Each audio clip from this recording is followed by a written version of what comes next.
YouTube channel medical and nurses है। मेरा नाम है कीर्ति। तो यहाँ पर आज हम बात करने वाले हैं गायनेकोलॉजी के इम्पोर्टेंट क्वेश्चन, जो कि आपका MPCHO का, जिनका भी 27 जून को पेपर है, उसके लिए इम्पोर्टेंट तो है ही, साथ ही साथ अदर नर्सिंग एग्जाम्स जैसे आपका DSSB, ESIC और अदर नॉर्सेट एग्जाम होता है, तो उसमें भी इम्पोर्टेंट क्वेश्चन रहेंगे आपके। जितने भी CHO के पेपर होते हैं उनमें तो ये क्वेश्चन इम्पोर्टेंट रहने ही वाले हैं, बट मैं आपको बता दूं कि जो अभी रिसेंट में CHO के अलावा MP, UP अलग अलग स्टेट में रिटर्न ऑनलाइन एग्जाम करवाए जा रहे हैं, स्पेशली मेडिकल कॉलेज में जो वैकेंसी निकल रही है उनमें भी इम्पोर्टेंट है। और मेरी एक रिक्वेस्ट है सभी से, जिन भी लोगों ने अभी रिसेंट में MP विदिशा का जो कॉलेज, अटल बिहारी कॉलेज, उसके लिए, या फिर जिन भी लोगों ने रतलाम मेडिकल कॉलेज के लिए एग्ज़ाम दिया हो, क्योंकि यहाँ पर CBT बेस्ड एग्ज़ाम हुआ था ऑनलाइन, तो आपको जो भी क्वेश्चन याद हो वो मेरे व्हाट्सएप नंबर पर आप लोग सेंड कर सकते हैं, ताकि जब भी नेक्स्ट टाइम, क्योंकि MP में अभी रिसेंट में अलग अलग कॉलेज में जो मेडिकल कॉलेज हैं गवर्नमेंट के, उनमें वैकेंसी निकल रही हैं और एग्ज़ाम कंडक्ट करवाया जा रहा है, क्योंकि इसके पहले इस तरीके से नहीं हुआ, मेरिट बेस्ड पर सिलेक्शन किया गया है। तो बहुत सारे स्टूडेंट्स के कमेंट्स हैं, रिक्वेस्ट हैं कि पेपर किस तरीके का आ रहा है। तो आपको जो भी क्वेश्चन याद हो, तो मेरी रिक्वेस्ट है कि आप लोग मेरे व्हाट्सएप नंबर पर वो क्वेश्चन ज़रूर सेंड कीजिए। तो यहाँ पर हम जितने भी क्वेश्चन पढ़ेंगे इम्पोर्टेंट क्वेश्चन है, और बहुत सारे लोगों के ये कमेंट्स भी हैं कि स्किल बेस्ड आपके लिए 5 नंबर का रखा गया है, उसमें क्या आएगा। तो इस सीरीज़ ये ऑलरेडी रेडी रखी थी, इसलिए मैं आपको तक पहुँचा रही हूँ। इसके बाद जो सीरीज़ नंबर 4 होगी, उसमें जितने भी स्किल बेस्ड क्वेश्चन या तो प्रीवियसली MPCHO और अदर स्टेट CHO एग्जाम में आए हैं वो क्वेश्चन हम कवर अप करेंगे, और साथ ही साथ नए स्किल बेस्ड क्वेश्चन कवर करेंगे, और स्किल बेस्ड क्वेश्चन आते किस टाइप से हैं वो सभी कवर किए जाएंगे। चलिए इस वीडियो को हम स्टार्ट करते हैं यहाँ पर। तो यहाँ पर जितने भी MCQs हैं प्रीवियसली जो CHO अलग अलग स्टेट में पेपर हुए हैं उससे रिलेट करते हुए क्वेश्चन है। तो यहाँ पर जो क्वेश्चन नंबर फर्स्ट है वो है, which of the following is not the probable sign of pregnancy. तो इनमें से कौन सा है जो प्रोबेबल साइन नहीं है प्रेगनेंसी का। तो हमने 3 टाइप्स के साइन पढ़े हैं, probable, positive and presumptive sign. तो यहाँ पर आपको बताना है कि प्रोबेबल साइन कौन सा नहीं है। ऑप्शन में है vaginal discharge, foetal heart rate detected by non electric device, Chadwick sign and uterine contraction. तो यहाँ पर आपसे पूछा है प्रोबेबल साइन, इनमें से कौन सा नहीं है। तो वो होगा foetal heart rate detected by non electric device, क्योंकि बाकी जो सभी साइन हैं ये प्रोबेबल हैं, बट फीटल हार्ट रेट जब प्रेगनेंसी कंफर्म है, पॉजिटिव है, उसी केस में है जो डिटेक्ट की जाएगी फीटल हार्ट रेट। और 20 वीक्स के जेस्टेशन में फीटल हार्ट रेट है जो फीटोस्कोप के द्वारा सुनाई देने लगती है। तो फीटल हार्ट रेट क्या हो गया, एक पॉजिटिव साइन। ये क्वेश्चन आपको एग्जाम में आ सकते हैं। 3 टाइप्स के साइन होते हैं। प्रिजम्पटिव, दैट मीन्स हम इनको प्रिज्यूम कर सकते हैं, एज्यूम कर सकते हैं कि आप प्रेग्नेंट हैं बट कंफर्म नहीं है। प्रोबेबल का मतलब है कि ये साइन आपको देखने को मिल रहे हैं, प्रेगनेंसी टेस्ट पॉजिटिव आया है, बट फिर भी ये साइन, प्रोबेबल साइन क्या है, एग्जामिनर ने चेक किए हैं और आपने भी कुछ चीज़ें बताई हैं। पॉजिटिव का मतलब है कि आपका जो अल्ट्रासाउंड हुआ है उसमें आपकी फीटल हार्ट साउंड सुनाई दी गई है। तो पॉजिटिव का एक, यदि पॉजिटिव साइन आता है आपसे, तो मोस्टली आपको यही याद रखना है कि फीटल हार्ट साउंड सुनाई देगा। प्रोबेबल में आएंगे जितने भी सेकंड ट्राइमेस्टर में मोस्टली ये साइन देखने को मिलेंगे वो रहेंगे। और प्रिजम्पटिव में या तो प्रेगनेंसी हो सकती है बट कंफर्मेशन नहीं है। तो प्रिजम्पटिव साइन यदि आपसे पूछे जाते हैं तो क्या होंगे, एमनोरिया, दैट मीन्स एब्सेंस और सेशन ऑफ मेंस्ट्रुएशन। आपके जो मेंस्ट्रुएशन है वो क्या है, स्टॉप है कुछ टाइम के लिए। Nausea and vomiting, urinary frequency, quickening. Quickening का मतलब होता है first fetal movement felt by the mother. पहला फीटल मूवमेंट है मदर को फील होता है, वो क्या कहलाता है, quickening. Uterine enlargement, pigmentation changes. तो ये सभी क्या होगा, प्रिजम्पटिव साइन। प्रोबेबल में आएंगे गॉडेल्स, हैगर्स, चैडविक, बलॉटमेंट। तो बलॉटमेंट में भी एक्सटर्नल और इंटरनल बलॉटमेंट आएगी। ब्रैक्सटन हिक्स कॉन्ट्रैक्शन, जिसको हम फॉल्स लेबर पेन भी कह सकते हैं, एंड पॉजिटिव प्रेगनेंसी टेस्ट। तो ये क्या होगा, प्रोबेबल साइन। लास्ट आते हैं पॉजिटिव, तो इसमें फीटल हार्ट रेट है जो इसका मेन साइन रहेगा। तो आपको ये तीनों साइन याद रखने हैं और जब हम प्रोबेबल साइन की बात करते हैं तो प्रोबेबल साइन में जितने भी साइन आते हैं आपको वो साइन बहुत अच्छे से याद रखना है, क्योंकि उनमें से एक क्वेश्चन आपको एग्जाम में आ सकता है।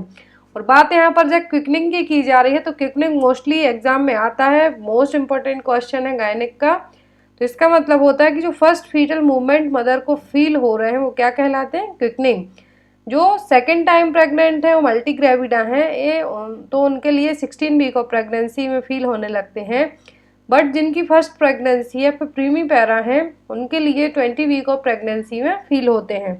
तो आपको ये दोनों चीज़ें याद रखनी है। तो चलिए हम नेक्स्ट क्वेश्चन की तरफ मूव करेंगे। क्वेश्चन नंबर 2 है the earliest symptom of pregnancy is. तो प्रेगनेंसी का अर्लीस्ट और फर्स्ट मोस्ट सिम्टम क्या होगा। ये क्वेश्चन एग्जाम में आ चुका है कई बार। ऑप्शन में क्विकनिंग, एमनोरिया, मॉर्निंग सिकनेस या फिर the none of the above. Earliest symptom होता है प्रेगनेंसी का वो होता है एमनोरिया, एब्सेंस ऑफ मेंस्ट्रुएशन। तो जो आपके पीरियड्स आ रहे हैं वो क्या हो रहे हैं, एब्सेंट हो रहे हैं, तो क्या है, amenorrhoea. Quickening first fetal movement है। मॉर्निंग सिकनेस आपको प्रेगनेंसी में भी हो सकती है, कभी कभी यदि आपको कोई अदर प्रॉब्लम है तो उस केस में भी हो सकता है, नोजिया टाइप से आपको फील होगा, मॉर्निंग सिकनेस होगी, वॉमिटिंग फील होगी। बट यहाँ पर अर्लीस्ट सिम्टम पूछा है तो वो होगा एमनोरिया। यहाँ पर प्रोबेबल साइंस ऑफ प्रेगनेंसी जो अभी हमने रिसेंट में ही पढ़े हैं, प्रोबेबल साइन ऑफ प्रेगनेंसी मैंने आपको कहा भी है कि इसमें जो साइन आते हैं वो याद रखना है, गॉडेल्स, चैडविक, हैगर्स, बलॉटमेंट। तो ये साइन इन 4 में से आपको एक एग्जाम में ज़रूर मिलेगा। तो यहाँ पर छोटा सा डिस्क्रिप्शन हम पढ़ लेते हैं कि इसका मतलब है क्या। तो हमने 3 टाइप के साइन जस्ट अब भी पढ़े हैं, प्रिजम्पटिव, प्रोबेबल एंड पॉजिटिव। तो पॉजिटिव में तो हमने फीटल हार्ट रेट का प्रेजेंट पढ़ लिया, और जो प्रिजम्पटिव है तो ये अर्लीस्ट सिम्टम ऑफ प्रेगनेंसी माने जाते हैं। बात आती है प्रोबेबल साइन की। तो प्रोबेबल साइन में ऐसे साइन आएंगे, गॉडेल्स, गॉडेल साइन का मतलब होता है softening of the cervix, cervix क्या हो रही है, सॉफ्ट हो रही है। और चैडविक्स में क्या रहेगा, ब्लूइश वेजाइनल टिश्यू, तो वेजाइनल टिश्यू हैं किस कलर के रहेंगे, ब्लूइश कलर के। हैगर्स में सॉफ्टनिंग ऑफ सर्विक्स। बलॉटमेंट में इंटरनल बलॉटमेंट रहेगी और एक्सटर्नल बलॉटमेंट रहेगी। तो आपको ये पॉजिटिव प्रेगनेंसी टेस्ट आता है तो उसी केस में एक्सटर्नल बलॉटमेंट फील होगी, और जो इंटरनल बलॉटमेंट है ये रहेगी 16 से लेकर 28 वीक के बीच में। तो यहाँ पर आपको इतनी चीज़ें याद रखनी है। प्रोबेबल साइन में क्या है, गॉडेल्स, चैडविक, हैगर्स, बलॉटमेंट एंड क्विकनिंग। तो ये आपको मोस्ट इंपॉर्टेंट पॉइंट है जो आपको याद रखना है। नेक्स्ट क्वेश्चन है यहाँ पर, the exercise that helps to maintain the tone of pelvic floor muscles is called. तो कौन सी एक्सरसाइज है जो पेल्विक फ्लोर मसल्स हैं उनको, उनकी जो मसल्स की टोनिसिटी है, मसल्स का स्ट्रॉन्गेस्ट होना है, वो हेल्प करेगी उसमें। तो उस एक्सरसाइज का नाम क्या होगा। ऑप्शन में breathing exercise, Kegels exercise, pelvic exercise या फिर एब्डोमिनल एक्सरसाइज। तो यहाँ पर कहा है पेल्विक फ्लोर मसल्स को स्ट्रॉन्ग रखेगा, मेंटेन करके रखेगा, मसल्स की जो टोनिसिटी है उसको मेंटेन करेगा। तो वो एक्सरसाइज कौन सी होगी, ये क्वेश्चन एग्जाम में आपको आ सकता है। तो वो होगा कीगल्स एक्सरसाइज। क्या होगा, कीगल्स एक्सरसाइज। यूरिन इनकंटिनेंस में हेल्प करेगा। जो पेल्विक फ्लोर मसल है आफ्टर प्रेगनेंसी और के बाद क्या रहेंगी, जो पेल्विक फ्लोर मसल्स हैं क्या हो जाती हैं, लूज हो जाएंगी। तो उनको स्ट्रॉन्ग बनाने के लिए, उनकी जो मसल्स की टोन है उसको सही करने के लिए जो एक्सरसाइज हेल्पफुल होगी वो क्या होगी, कीगल्स एक्सरसाइज। नेक्स्ट है यहाँ पर, after delivery of the baby umbilical cord should be clamped and cut within. ये क्वेश्चन MPCHO के पेपर में आया था लास्ट टाइम 2019 के पेपर में। डिलीवरी के बाद अम्बिलिकल कॉर्ड को क्लैंप और कट कब करना है, विद इन कितने मिनट के अंदर और टाइम के अंदर आपको अम्बिलिकल कॉर्ड को क्लैंप करके कट करना है। ऑप्शन में है 1 to 3 second, 1 to 3 minute, 5 to 10 minute या फिर the none of the above. 2 तरीके से अम्बिलिकल कॉर्ड कटिंग की जाती है, क्लैंप की जाती है, एक तो अर्ली और दूसरी होती है डिलेड अम्बिलिकल कॉर्ड कटिंग। तो यहाँ पर क्वेश्चन में है कि अम्बिलिकल कॉर्ड को कब क्लैंप और कट किया जाएगा आफ्टर डिलीवरी के, तो वो होगा 1 to 3 मिनट। एक आइडियल टाइम रेंज रखी गई है कि कितने मिनट के अंदर कट किया जाता है, तो ये किया जाता है 1 से 3 मिनट के अंदर। अम्बिलिकल कॉर्ड की बात की जाए तो आज का आपके लिए क्वेश्चन नहीं है, क्योंकि इसमें से एक क्वेश्चन आता है कि अम्बिलिकल कॉर्ड कितनी आर्टरीज एंड वेन से कंसिस्ट होकर बनता है और कौन सी आर्टरी या फिर वेन है जो ऑक्सीजनेटेड और डीऑक्सीजनेटेड ब्लड को कैरी करती है। तो आपका क्वेश्चन है आज के लिए कि अम्बिलिकल कॉर्ड है जो उसमें कितनी वेन्स और कितनी आर्टरीज प्रेजेंट होती हैं। मैं आपको एक हिंट दे दूं कि जो वेन है अम्बिलिकल वेन ये क्या करती है, ऑक्सीजनेटेड ब्लड को कैरी करती है बेबी के लिए। तो यहाँ पर आपको बताना है आज के लिए कि अम्बिलिकल कॉर्ड में कितनी वेन्स और आर्टरीज होती हैं, क्योंकि ये क्वेश्चन भी एग्जाम में आता है। तो यहाँ पर हम बात कर रहे हैं जब अम्बिलिकल कॉर्ड क्लैंप और कटिंग की, तो 1 से 3 मिनट के अंदर बेबी डिलीवर होने के बाद अम्बिलिकल कॉर्ड को क्लैंप करके कर दिया जाता है। बट यहाँ पर हम बात करते हैं डिले कॉर्ड कटिंग की। डिले कॉर्ड कटिंग 90 सेकेंड के अंदर है जो कर दी जाती है। बट डिले कॉर्ड कटिंग करने का एक फ़ायदा ये रहता है कि जो अम्बिलिकल वेन में जो ब्लड रहता है वो बेबीज तक पहुंच जाता है, ताकि बेबी को एनीमिया से प्रिवेंट किया जा सके। और जो भी वाइट ब्लड सेल्स हैं वो बेबीज में पहुंचेंगी ताकि बेबीज इन्फेक्शन से फाइट कर सके। तो जो बेबीज में डिले कॉर्ड कटिंग करने का एक फ़ायदा हो गया। अर्ली कॉर्ड कटिंग कुछ ऐसे केस में की जाती है जैसे कि HIV मदर हो गई, ताकि बेबीज में इन्फेक्शन बहुत जल्दी ना पहुंच पाए। तो कुछ ऐसे केस होते हैं जिनमें अर्ली कॉर्ड कटिंग और क्लैंपिंग की जाती है। बट मोस्टली बेबीज में यदि डिले कॉर्ड कटिंग की जाती है, 90 सेकेंड तक का टाइम है जो मोस्टली प्रेफर किया जाता है यदि ऐसे केस में, तो बेबीज को इससे फ़ायदा ही है, कोई नुकसान नहीं है। बट कुछ केस ऐसे होते हैं जिसमें अर्ली जैसे ही बेबी डिलीवर हुआ तुरंत कॉर्ड कटिंग कर दी जाती है। नेक्स्ट क्वेश्चन है यहाँ पर, अ graphical representation of the progress of labour in which cervical dilatation and descent of fetal head is plotted against time is called। तो ये क्वेश्चन भी CHO के पेपर में आ चुका है कि ग्राफिकल रिप्रेजेंटेशन, जब भी आपको क्वेश्चन पढ़ना है पूरा क्वेश्चन अच्छे से पढ़ें कि ग्राफिकल रिप्रेजेंटेशन यदि पूछा है आपसे लेबर में जो कि सर्वाइकल डायलिटेशन और डिसेंट ऑफ फीटल हेड को बता रहा है टाइम के अगेंस्ट, तो ये क्या कहलाएगा। ऑप्शन में है parturition, cardiotocography, road to health chart या फिर पार्टोग्राफ।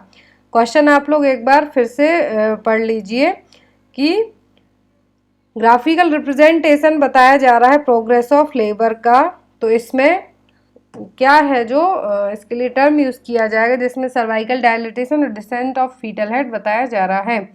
ऑप्शन में parturition, cardiotocography, road to health chart या फिर डी पार्टोग्राफ।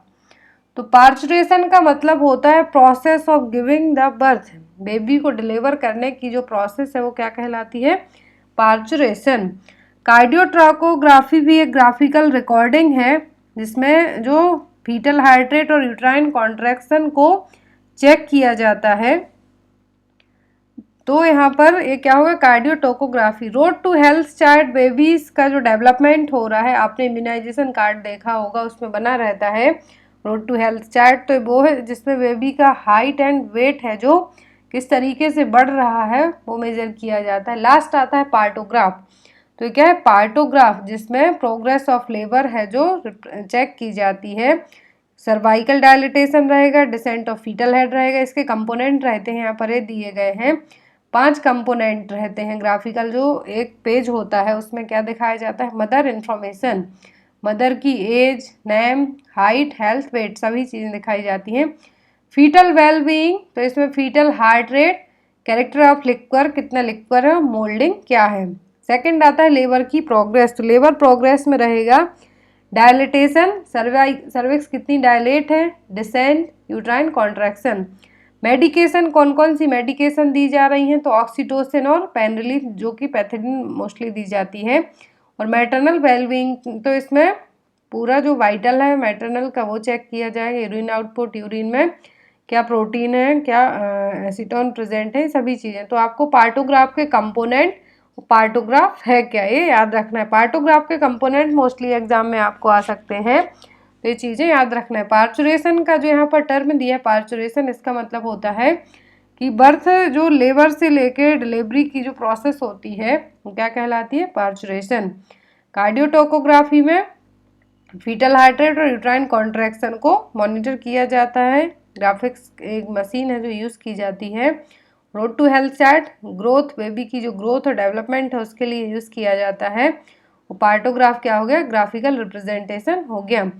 नेक्स्ट क्वेश्चन, यहाँ पर कुछ क्वेश्चन कम्युनिटी के भी ऐड किए गए हैं, सॉरी फॉर दैट, क्योंकि ये जो क्वेश्चन ऐड किए गए हैं ये भी एग्जाम में आए हुए ही क्वेश्चन हैं, बट यहाँ पर 2-4 क्वेश्चन कम्युनिटी के ऐड कर दिए गए हैं।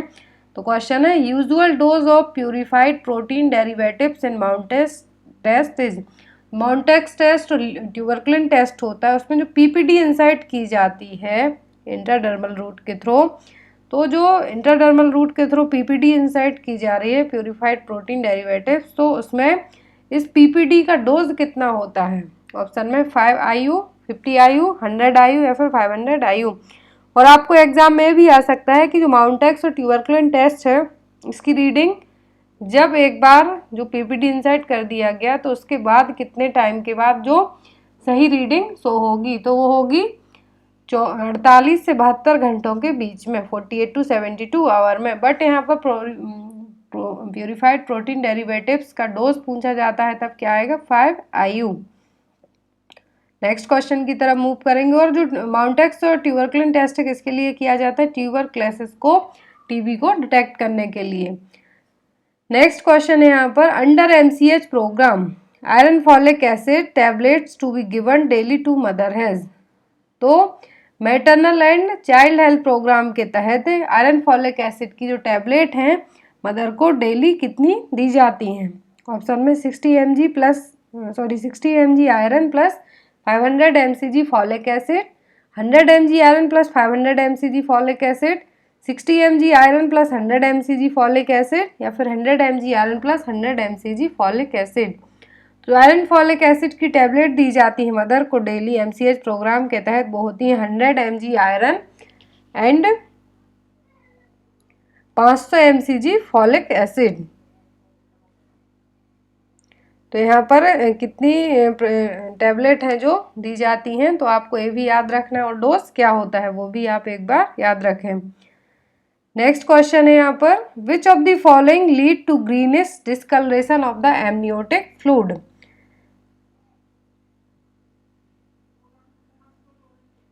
कि जो एमनियोटिक फ्लूइड का डिस्कलरेशन रहेगा तो ये कितना, सॉरी एमनियोटिक फ्लूइड है, तो एमनियोटिक फ्लूइड का यदि ग्रीनिश डिस्कलरेशन होता है तो ये किसके कारण होगा, lead to greenish discolouration of the amniotic fluid. तो ये किसके कारण रहता है, ऑप्शन में लेनिगो, पॉलीहाइड्रोमनियास, मेकोनियम या फिर वर्निक्स। तो यहाँ पर जो ऑप्शन दिए गए हैं वो क्या है, लेन्यूगो। लेन्यूगो का मतलब होता है जो बेबीज के ऊपर छोटे छोटे स्मॉल हेयर्स रहते हैं वो कहलाता है लेन्यूगो, थिनी बहुत ही बारीक पतले हेयर होते हैं। पॉलीहाइड्रोमनियास का मतलब होता है एक्सेसिव और बहुत ज़्यादा अमाउंट में एमनियोटिक फ्लूइड का प्रेजेंट होना। मेकोनियम होता है बेबी का फर्स्ट पासिंग स्टूल जो कि ग्रीनिश और ब्लैक कलर का होता है। और लास्ट आता है वर्निक्स, जो बेबीज के ऊपर चीज़ी सब्सटेंस प्रेजेंट होता है वाइट कलर का वो कहलाता है वर्निक्स सेजोसा। तो greenish discolouration of amniotic fluid किसके कारण रहेगा, मेकोनियम के कारण। बाकी सभी टर्म आपको क्लियर हो गए होंगे। लेन्यूगो क्या है, is the hair that covers the body of some newborn, कुछ बेबीज के ऊपर है जो प्रेजेंट रहता है लेन्यूगो, बट कुछ टाइम के बाद ये क्या हो जाते हैं, छोटे छोटे जो हेयर होते हैं वो झड़ जाते हैं, बट किसी बेबीज में रहते हैं। वर्निक्स क्या है, चीज़ी सब्सटेंस प्रेजेंट रहता है जो कोटिंग रहेगी बेबीज की स्किन के ऊपर, वो है। लास्ट आता है यहाँ पर पॉलीहाइड्रोमनियास, तो इसका मतलब होता है too much of amniotic fluid, hydramnios और पॉलीहाइड्रोमनियास। नेक्स्ट क्वेश्चन है यहाँ पर how much percentage of sodium hypochlorite used for the disinfected HIV infected liquid based और लिनन। तो सबको पता है कि HIV इन्फेक्टेड पर्सन का जो लिक्विड बेस्ड रहेगा या फिर लिनन रहेगा उसको क्लीन करने के लिए सोडियम हाइपोक्लोराइड यूज़ किया जाता है। तो यहाँ पर आपको बताना है कि एज अ डिसइंफेक्टेंट के तौर पर जब HIV पेशेंट का जो लिनन है लिक्विड वेस्ट है तो उसको डिसइंफेक्ट करने के लिए जो सोडियम हाइपोक्लोराइड यूज़ किया जा रहा है तो उसका अमाउंट क्या रहेगा, कितने परसेंटेज सोडियम हाइपोक्लोराइड हम यूज़ करेंगे। ऑप्शन में 1%, 10%, 20% या फिर 2%। तो जो सोडियम हाइपोक्लोराइट यूज़ किया जाएगा, एक यूज़ किया जाता है 1%, कितना 1% सोडियम हाइपोक्लोराइट ही यूज़ किया जाता है। एक क्वेश्चन और आपको आ सकता है कि जो रिसेंट में कोविड-19 के पेशेंट हैं तो उनका जो लिनन रहेगा, लिक्विड वेस्ट रहेगा, उसको भी हम सोडियम हाइपोक्लोराइट से डिसइंफेक्ट कर सकते हैं। नेक्स्ट क्वेश्चन है यहाँ पर, protein deficiency disease is also known as, तो प्रोटीन डेफिशिएंसी डिसीज इनमें से कौन सी है? ऑप्शन में Cushing disease, kwashiorkor, goitre and D all of the above. तो यहाँ पर आपको बताना है कि प्रोटीन डेफिशिएंसी डिसीज, तो प्रोटीन डेफिशिएंसी डिसीज और हमने पढ़ी है, एक जो प्रोटीन एनर्जी मालन्यूट्रिशन पढ़ा है तो उसमें एक होती है प्रोटीन डेफिशिएंसी और दूसरी होती है कैलोरी डेफिशिएंसी। तो यहाँ पर क्वेश्चन है कि प्रोटीन डेफिशिएंसी क्या है, तो वो है क्वासियोरकर। नेक्स्ट क्वेश्चन है यहाँ पर, which of the following symptom is most commonly associated with the vitamin C deficiency, तो इनमें से कौन सा सिम्टम है जो विटामिन सी की कमी के कारण आपको देखने को मिलेगा? ऑप्शन में bleeding gums, photophobia, conjunctival cirrhosis और D none of the above. तो जो सिम्टम देखने को मिलेगा विटामिन सी की कमी के कारण वो क्या होगा? ब्लीडिंग गम्स, फोटोफोबिया जिसमें लाइट से बहुत सारे लोगों को डर लगता है वो प्रॉब्लम है, कंजक्टिवल सिरोसिस मेनली विटामिन ए की कमी के कारण होगा, विटामिन सी की कमी के कारण स्कर्वी होगा, ब्लीडिंग गम्स स्कर्वी का ही एक साइन है, तो यहाँ पर इसका आंसर क्या आएगा आपका ए। नेक्स्ट क्वेश्चन है, normal respiration is also called as, normal respiration का मतलब क्या है? ऑप्शन में डिस्निया, एपनिया, यूपनिया या फिर ऑर्थोपनिया। तो डिस्निया का मतलब क्या होता है? डिफिकल्टी इन ब्रीदिंग, सांस लेने में प्रॉब्लम हो रही है। एपनिया का मतलब होता है सेसेशन ऑफ ब्रीदिंग, सांस जब आप ले रहे हैं तो रेस्पिरेशन क्या हो रही है? स्टॉप हो रही है। EU, जहाँ पर EU जुड़ा हो दैट मीन्स कुछ भी कंडीशन है वो नॉर्मल है, तो यहाँ पर आंसर क्या होगा आपका? यूपनिया। ऑर्थोपनिया का मतलब होता है आपको सांस लेने में कब प्रॉब्लम होगी? जब आप लेटे हुए हों उस टाइम पर। तो ये सभी क्या हो गए? टर्म्स हो गए रेस्पिरेशन को लेके, कुछ नॉर्मल कुछ एबनॉर्मल, तो आपको ये सभी टर्म्स याद रखना है। नेक्स्ट क्वेश्चन है मोस्ट इंपॉर्टेंट क्वेश्चन, एग्जाम में कई बार आ चुका है, which of the following drug is used as an antidote for magnesium toxicity, तो इनमें से कौन सी मेडिसिन है जो मैग्नीशियम, यदि किसी को मैग्नीशियम टॉक्सिसिटी हो जाती है, मैग्नीशियम ओवरडोज हो जाता है तो उसको ट्रीट करने के लिए और एज एन एंटीडोट के तौर पर यूज़ की जाएगी? ऑप्शन है कैल्शियम ग्लूकोनेट, नैलोक्सोन, विटामिन के और D all of the above. तो यदि किसी को एक्सीडेंटली या फिर खुद से जानबूझकर मैग्नीशियम टॉक्सिसिटी होती है, मैग्नीशियम ओवरडोज होता है, तो उसको ट्रीट करने के लिए, उसके एक्शन को ख़त्म करने के लिए, कम करने के लिए जो मेडिसिन यूज़ की जाती है वो कहलाता है एंटीडोट। तो मैग्नीशियम टॉक्सिसिटी के लिए जो एंटीडोट यूज़ किया जाएगा वो कैल्शियम ग्लूकोनेट। यहाँ पर कुछ ड्रग्स हैं जिनकी लिस्ट दी हुई है कि जो आपको एग्ज़ाम में आ सकते हैं, तो आपको उनके लिए याद रखना है कि किसके लिए क्या है जो एज एन एंटीडोट के तौर पर यूज़ किया जा सकता है।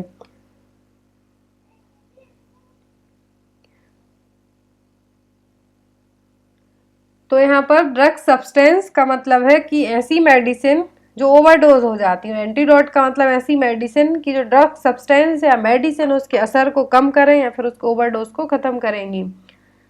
तो यदि किसी केस में एसिटामिनोफेन ओवरडोज हो जाता है तो एसिटामिनोफेन के जो असर होता है तो एसिटामिनोफेन कह सकते हैं हम या फिर पैरासीटामोल कह सकते हैं। तो यदि किसी केस में एसिटामिनोफेन ओवरडोज हो जाता है, पैरासीटामोल ओवरडोज हो जाता है, तब उसके असर को कम करने के लिए हम एसिटाइलसिस्टीन को एज एन एंटीडोट यूज़ कर सकते हैं। एंटीकोलिनर्जिक एजेंट होते हैं उनको फ्यूस्टिग्माइन यूज़ की जाती है। जितने भी बेंजोडाइजापाइन्स एजेंट रहेंगे तो उसके लिए फ्लोमेजेनिल यूज़ किया जाएगा as an antidote. Calcium channel blockers के लिए कैल्शियम ग्लूकोनेट यूज़ किया जाता है। साइनाइड पॉइजनिंग होती है, साइनाइड ओवरडोज होता है तो मेथिलीन ब्लू दिया जाएगा। डेगॉक्सिन टॉक्सिसिटी मेनली देखने को मिलती है जब बात डेगॉक्सिन की जा रही हो, तो डेगॉक्सिन में आपको एक क्वेश्चन और याद रखना है कि यदि आपकी पल्स रेट 60 से कम हो, बिलो 60 हो, तो ऐसे केस में डिगॉक्सिन नहीं देना है, क्योंकि और ज़्यादा पल्स रेट को कम कर देगा और पेशेंट की कंडीशन और ज़्यादा बिगड़ जाएगी। तो यदि डिगॉक्सिन टॉक्सिटी होती है तब आपको डिगॉक्सिन इम्यून फैब है जो एज एन एंटीडोट यूज़ करना है। हेपेरिन, तो हेपेरिन का जो एंटीडोट है वो क्या है, प्रोटामाइन सल्फेट। तो हेपेरिन की बात की जा रही है यदि, तो आपको एग्जाम में क्वेश्चन आ सकता है कि यदि किसी केस में आप हॉस्पिटल में काम कर रहे हैं और आप उस पेशेंट को हेपेरिन इंजेक्ट करते हैं, तो आपकी ट्रॉली में जो मेडिकेशन ट्रॉली है उसमें और क्या होना चाहिए, तो होना चाहिए प्रोटामाइन सल्फेट। यदि इनकेस हेपेरिन ओवरडोज हो जाता है, हेपेरिन की टॉक्सिटी होती है उस पर्सन को, तो हेपेरिन के असर को कम करने के लिए प्रोटामाइन सल्फेट आपके पास होना चाहिए। आयरन ओवरडोज के लिए डिफ्रॉक्सामाइन यूज़ किया जाता है।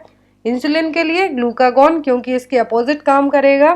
लीड पॉइजनिंग के लिए सक्सीमर, ओपियोइड्स के लिए नैलोक्सोन, वारफ्रिन के लिए विटामिन के। ये तो एंटीडोट हो गए।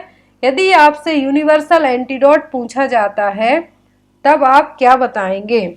आपको यदि किसी केस में पूछा जाता है, यदि आपको ये ऑप्शन नहीं आते हैं, डायरेक्ट क्वेश्चन आता है कि यदि किसी पर्सन को कोई टॉक्सिटी हुई है तो उस पर आपको क्या पूछा जाता है कि यूनिवर्सल जो एंटीडोट है जो सभी के लिए यूज़ किया जाता है, जब आपको पता नहीं है कि पर्टिकुलर किस चीज़ की पॉइजनिंग हुई है, क्या ओवर टॉक्सिटी हुआ है, तब आप क्या यूज़ कर सकते हैं, चारकोल।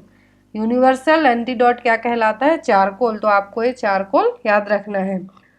एक क्वेश्चन आपके लिए है, बेसिकली 2 क्वेश्चन हो जाएंगे। तो यहाँ पर एक क्वेश्चन है, normal position of uterus. Uterus की नॉर्मल पोजीशन क्या होती है? क्वेश्चन एग्जाम में आया है। ऑप्शन में dorsiflexion and anteflexion, anteversion and anteflexion, anteversion and dorsiflexion, और D none of the above. तो आपको ये दोनों क्वेश्चन एक बार फिर से रिपीट कर देती हूँ। एक क्वेश्चन तो यहाँ पर लिखा हुआ है, वो है नॉर्मल पोजीशन ऑफ यूट्रस। आपको यूट्रस की नॉर्मल पोजीशन बताना है, 4 ऑप्शन दिए हुए हैं। वन मोर क्वेश्चन है कि अम्बिलिकल कॉर्ड में कितनी आर्टरीज एंड कितनी वेन्स प्रेजेंट होती हैं? अम्बिलिकल कॉर्ड की टोटल लेंथ होती है 50 to 55 सेंटीमीटर, और उसको अम्बिलिकल कॉर्ड का दूसरा नाम क्या है, फ्यूनिस। और आपका क्वेश्चन रहेगा आज का कि अम्बिलिकल कॉर्ड में कितनी आर्टरी और कितनी वेन्स प्रेजेंट होती हैं। तो आई होप आपके लिए वीडियो है जो हेल्पफुल रहा हो, अच्छा लगा हो तो लाइक करना, अपने फ्रेंड्स के साथ शेयर करना। नेक्स्ट वीडियो का टॉपिक रहेगा हमारा स्किल बेस्ड एमसीक्यू, क्योंकि बहुत सारे बच्चे जो कैंडिडेट हैं जिन्होंने फॉर्म फिलअप किए हैं वो परेशान हैं, तो उनका जो डाउट्स है वो ज़रूर क्लियर करवाया जाएगा। और जो लोग मेरी पर्सनल लाइफ से जुड़े हुए ब्लॉग्स को देखना चाहते हैं, इंटरेस्टिंग हैं, तो आप लिंक डिस्क्रिप्शन बॉक्स में मिलेगी, वहाँ पर जाके चेक कर सकते हैं। एज यू विश, कोई भी फोर्स नहीं है आपके लिए। So guys, thank you for watching us, bye bye, good night.